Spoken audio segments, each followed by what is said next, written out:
Hi, I'm Malu. I'm going to be going over the class continuous movement. The theory behind this is that we are capable of continuing to spin while we move with a rope dart. It's one of those props that never has to pause. And a lot of times you'll see people deciding to go from one move to another when they're tech spinners. They'll stand there for a minute spinning. What I was going over was ways to continue to weave without ever having to look like you're stopping. Most of this is footwork. We went over a few steps. One being the crescent step. You take your back foot and you draw a C on the ground, the first point being on your back toe. The C comes in towards the center of your front foot and terminates again out front, so this is your crescent step. We'll do it again from the front here. Drawing a C on the ground. An inside C that the middle touches your center line. By using these we can continue to move, and they actually help with the momentum of the dart. The next thing that we went over was a stealing step, which takes the back foot, crosses around the back hip side of the forward foot down the center line here, spot forward with your face, push down nice and hard with the toes, and turn. That's going to also give you an ability to continue to whirlwind when you're bored, when you're thinking about your next move, next knot that you want to go into. The next thing that we went over was how to incorporate the dart into this, something called a step through. I'm going to display it for you as slowly as I can. It's kind of a brain breaker. You pass the dart from your guide side to your anchor side. It's the first step. Pass, and then you do one of those crescent steps.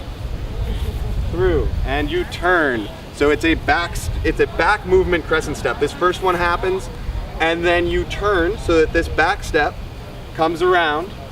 It's a 3-point turn. 1 point, 1 point, 2 point, 3 point. It's very important that you learn to roll your elbow over for these moves. It's going to add an extra beat where you are not accustomed to having it, as opposed to having a regular old weave. When you roll the elbow over, you're able to get more of a weave out of it. Add this to that pass and those steps, and you end up with nice clean step through. It's a 3-point beat. It's not a 3-beat. I don't want to confuse people with poi. I'm going to do it again from one more angle. There's an extra beat where the hand moves up to the anchor side shoulder. Without that, you're going to hit yourself in the back of the head. Overall, the theory of the class was, again, that you never have to stop moving. If you are tired when you are not moving, I really emphasize the fact that with rope dart as a prop, ground stalls are okay. There are so many dramatic ways to come out of a ground stall. We went over how to pull from guide hand to anchor hand nice and hard to pull up that slack, turn your body at the same time, twist the hips, shot. Very dramatic way to get out of it.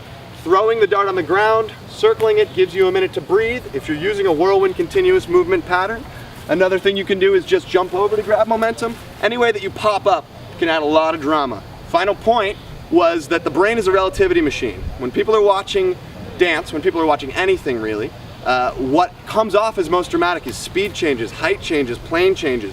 And that's why it's really perfectly fine to go from speed, crazy whirlwind, drop it to no movement at all, let your fire lick up, walk around it slowly, and go straight back into your insane, crazy fast movement. That was continuous movement.